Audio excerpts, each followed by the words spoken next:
Welcome to Sweet Life Beat Life. We hope this video helps. You're starting in Settings because that's where Safari's Start Page options live. Open Settings and tap Safari right away. This saves time versus hunting in Safari menus. Once there, check iPad OS is updated and iCloud is signed in if you want the same Start Page across devices. Now locate the Start Page section. Tap it to reveal options like Favorites, Frequently Visited, Siri Suggestions, and Privacy Report. These toggles control what appears when a new tab opens, and you'll choose them next. Now you'll customize what the Start Page shows. Toggle Favorites, Frequently Visited, and Siri Suggestions on or off to shape the layout. Toggles respond immediately so you can preview. Tap Edit on the Start Page to reorder sections or delete items.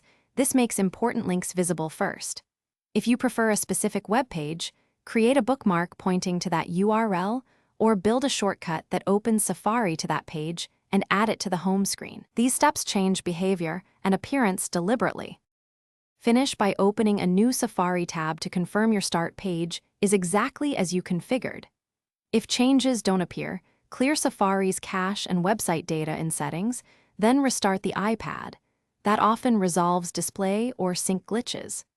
If sync is still inconsistent across devices, sign out of iCloud and sign in again to force a refresh. One key troubleshooting tip: disabling and re-enabling Start Page toggles or toggling iCloud Safari sync can resolve stubborn mismatches quickly. Thanks for watching. Consider subscribing if we helped you.